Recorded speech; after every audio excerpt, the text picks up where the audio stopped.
Hello, everyone. This is my first recording. My name is Joseph Tan, and um, this is my first show. We're going to talk about neo feudalism and how to prepare yourself for what's coming in the future. Let's get straight into it. So this right here, I pulled up a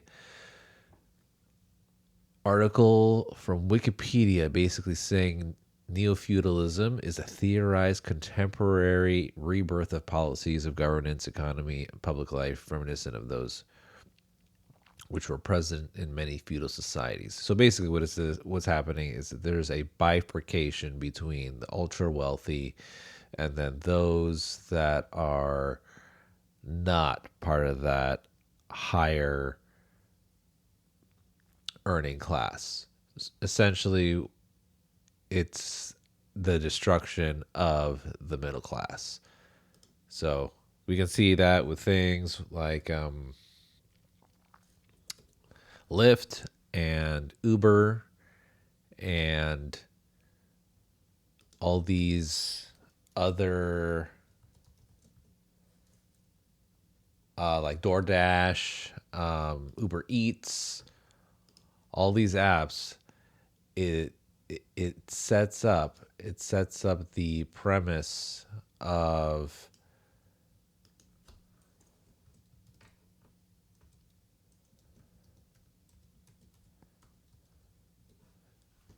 rich people serving are being served by the poor. So, and then if we extrapolate this over the course of 50 or so years, it it gets even crazier.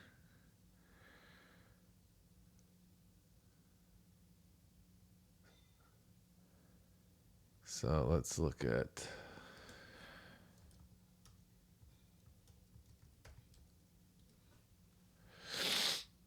what is neo feudalism. This is Modesto, my hometown. It's a city of over 200,000 people, and its largest industries are related to agriculture, in particular almonds. Or if you're one of the people who grows them, you call them almonds for some reason. If you've ever eaten an almond, then there's a pretty good chance it came from my town. Of course, my town is also known for meth, car thefts, and being the hometown of George Lucas. We like to focus on that last one. But my hometown, like many cities across the United States, is under huge financial stress. During the 2000s, the city made very expensive contracts with public sector unions, expecting economic growth to pay them off. However, the 2008 recession halted all of this, resulting in an unemployment rate that is double the national average, and so the city began to see more and more budget shortfalls. In 2011, the town elected Garrett Marsh, the owner of a local bowling alley and a two-term member of the city council, to the mayorship. His plan for solving the budget deficit was not to cut spending or to renegotiate union contracts, but to increase revenue. He hoped to bring in more taxes by annexing two neighboring communities, an unincorporated town named Salida and an area called Wood Colony, and collecting additional taxes from the people who lived there. After 3 years, this plan fell through when the residents of Wood Colony, Salida, and Modesto rallied against it. In a runoff election early in 2016, Garrett Marsh lost to challenger Ted Brandevold. This plan was motivated by a neo-feudalistic economic view. But I'm sure you're asking, what exactly is neo-feudalism? To understand that, we first must understand what feudalism was and the Middle Ages. In the Middle Ages, almost all economic activity was agriculture-based. If you were a king or lord, you had land. And on this land, you had people permanently living there called serfs.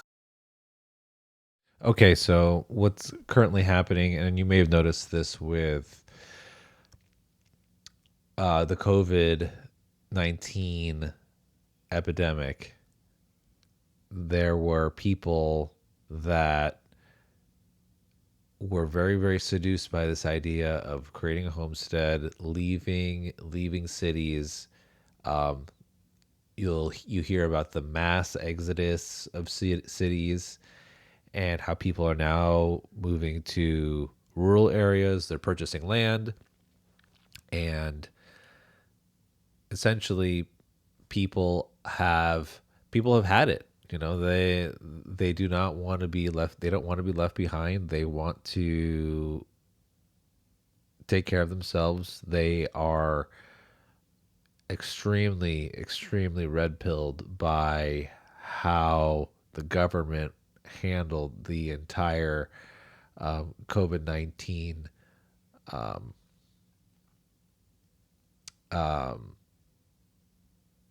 outbreak, essentially. So let's get back to it. Um, The serfs would farm the land and give the king or lord a portion of their crops. And most of the time, it was a very large portion. There wasn't much of any other kind of economic activity. Artisans such as weavers and blacksmiths often worked on a lord's estate and made things for the consumption of the lord and his manor. This meant that there wasn't much in terms of far-flung trade. So in this situation, wealth is based on land, because wealth is derived from what you can abstract from the land. Because of the limited technology and scientific development of the time, there was a finite amount of wealth that could be obtained from a plot of land, which means the only way to increase wealth is to acquire more land. And if someone isn't willing to sell you their land, the only way to obtain it is to take it by force. Which is why for most of history, wars were fought over land. It was the only way to ensure the growth of wealth. Fights over land in medieval England were such a problem that most legal disputes were over the ownership of it. In feudalism, all economic activity performed was done at least partially for the benefit of the noblemen above you. If you were a peasant, then you farmed land for a lord or possibly a knight. The knight would send a portion of his wealth to the lord above him, and the lord would give a portion of the wealth acquired to the king. There are other aspects to feudalism such as labor and politics, but we are going to focus on the economics of it. Now, how does this apply to what Gerard Marsh tried to do in Modesto? Just like in the Middle Ages, where the only way to acquire more wealth was to acquire more land, the same logic was applied to a city in central California in the 21st century. Instead of growing the wealth of the people that were already there by passing business-friendly policies, he instead just tried to increase the number of people he was collecting taxes from. The same way a feudal lord would try to increase his wealth by increasing the amount of land he controlled. In the Middle Ages, the lord had no other option for obtaining more wealth. The technology was not available to increase the yield of his harvest or to manufacture goods en masse. Our modern economy is based on production of manufactured goods. what it essentially sounds like, because there was that moment where Bill Gates was in the hot seat because he was purchasing vast amounts of land in Texas and all parts of rural America. And the more I look into this topic, it just comes down to this seems like it was not a organic thing or organic idea that kind of happened. It almost seems like it was programmed, where they are purposely trying to push people towards leaving the cities and going to the rural areas, setting up shop, and there's multiple reasons why I believe this. Religion is one aspect that I can talk about in a later video, but there's also this aspect of slowing down the innovation of, especially the innovation of energy, especially when it comes to 0 point energy. So I have this working theory that the reason why everybody is leaving the cities is because we are getting closer and closer to the beginning of the singularity, where we we essentially need to have 0 point energy. AI is here. It is a technology that requires a ton of energy. We thought Bitcoin was crazy, but AI has way more mass adoption than Bitcoin. And on top of that, it consumes just as much, if not more, energy. And with the current renewable energy sources that we have today, it just simply we cannot handle what is required in order to run these massive data centers, so that we can handle, millions upon millions of prompts per day. Um, I also think that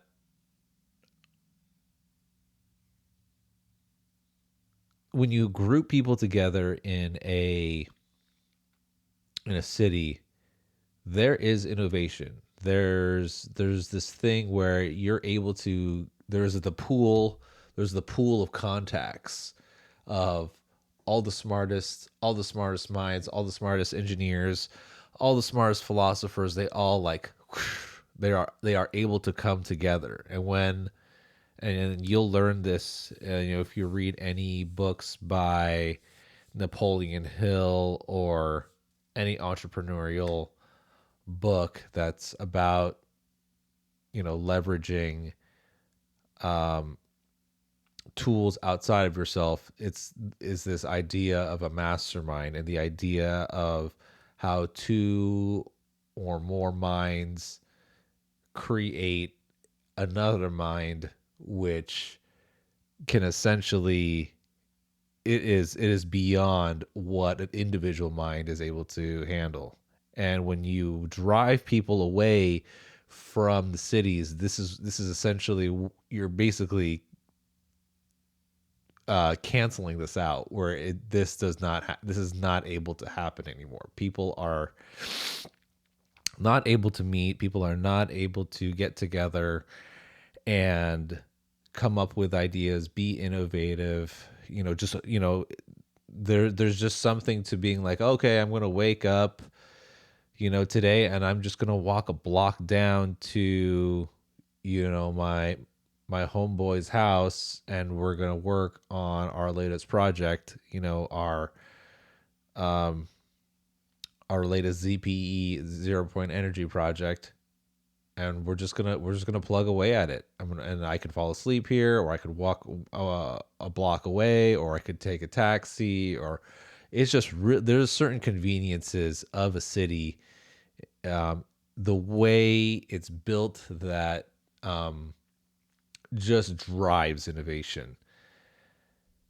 And it just seems right now we are being forced to throttle down that innovation. It's almost like we're being forced to just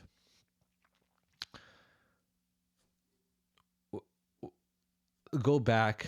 I mean, the World Economic Forum talks about um, sending back humanity back to the 1700s, and I'm not, I'm not entirely convinced, or unsure about what that exactly looks like. I mean, that would require, um, I mean, the technology that we have right now. It's really hard to see us going back. It would have to be like a whole generation of just like taking this technology away from us somehow, so that we are not always yearning.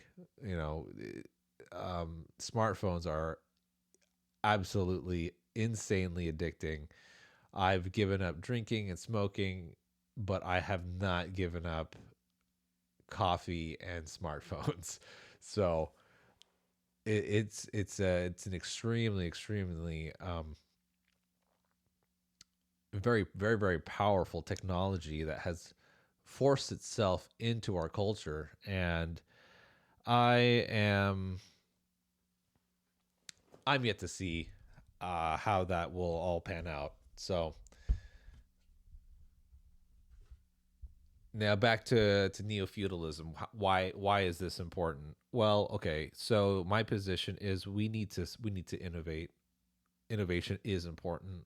That's something that we need to be doing actively in our society, and it just seems like there's this move towards, or there's societies evolving to, I'm not sure if who, I think it's Nietzsche, but also Jason Giorgiani. He's like the modern. He's the American philosopher. They use this term called the last man, and this essentially a man that all he is basically a slave to his senses and pleasure and the the dopamine receptors or all the dopamine pleasures of the modern world. So he's just watching Netflix, eating easy to access food. He's not really working hard for anything. He's essentially just a useless eater. And we are dangerously, dangerously close to where a generation is about to be that. I mean, it doesn't take anyone with any sort of you don't have to be a genius to recognize that there are people that we have people here living amongst us that have reverted to the NPC programming. Like not they have not decided to think for themselves. I think what a lot of it is also fear, just trying to survive, whether it be you just need work and you have to adhere to a certain narrative or else you're not going to progress in the way you would like your career to progress unless you adhere to a certain ideology or dogma, whatever it may be. I we can get into the weeds of that on another video, but I need to I'm trying to not go so far off the rails, but I just want to keep it in neo feudalism, and I want to keep it with essentially what we need to do is we just need to innovate. We need to figure out how to innovate, and if it is neo feudalism, we need to figure out a way to reach out to people around us. Like if they're how do we use technology to reach out to other people around us? Say, hey, because it's physical contact. The Despite how technology has brought us closer, it's also separated us. But the powerful thing about creating this external mastermind is you need to be physically in proximity with that person. So even and this I'm going to go kind of off the rails on this one, but Aleister Crowley writes in the Keys of Solomon, whenever you perform certain rituals, it's essential you have your apprentices there. He even says have a dog there. Like there's this idea of having another person there. Even in the Bible it says two or more witnesses, God is there. Like there's just this theme of being physically together in in each other's presence is very, very important. I mean, anyone that's gone to a concert, anyone that's gone to church, like a charismatic church or a Pentecostal church or an EDM concert or even like a high energy motivational speaker event, you'll notice that you feel this energy, and after these events, people are transformed by them, and essentially, and that's not even it. That's it being, like your thoughts are broad. You're being spoken to in a broad sense. Imagine when you focus in on specific technical details where you're looking at the degrees and the certain like tolerances between two different types of metals or two different types of fittings and what type of machine we're going to use to make this, what type of material, what are, you know, at what heat tolerance is it able to handle? Is it going to handle heat? Is this going to be out in the desert? Is this going to be underwater? Is this all these other questions that are extremely important? That goes on to another. Anyone that's worked in a group project knows this, that for some reason, even if it's just one person that's basically dragging the whole entire group over the line, that project gets easier if everyone does even a little bit. Okay, so I've done this in college. Like when you have a group where people like do like a little bit of work, it a little bit goes a long way in a big group. Like you'll notice, I mean, I noticed this, that I felt like I was getting smarter as these people were learning, and I wasn't even reading the book, and I was doing really well on the those blue book essays that we had to write. And it was like, I honestly, that was when I read Napoleon Hill, and I implemented um his principles, and I was able to understand what the curriculum was without actually reading every single page. I mean, obviously I read mine, but then as they were talking, I was able to string whatever portion that I've read into what they were reading, and based on their understanding, I could weave together the complete picture, because we were all connected. I also made sure that we were meeting pretty regularly. Like, this is like a hack that you can try, but this is not about that. This is just basically about just innovation, continuing innovation. I don't know if this is the right way for me to speak about it. I know there's probably other better ways to approach this. This is just me. I don't even know if I'm going to post this video, but essentially this is my attempt to basically say, kind of rattle the cage a little bit, say, hey guys, I think I see what's happening. Um, it looks like I was sold. I totally bought into it. I thought that I was supposed to buy a ton of land. And you know what? I'm going to talk about it later on in another video, but you are supposed to buy a lot of land. If you are not a billionaire by now, if you are not, I don't even think, if you have less than, if your net worth is less than 100 million, I think that you are kind of on the poorer side of things when it comes to the neo feudalism split. So the way it'll be is, you'll have the masses, which will probably be like the 99%.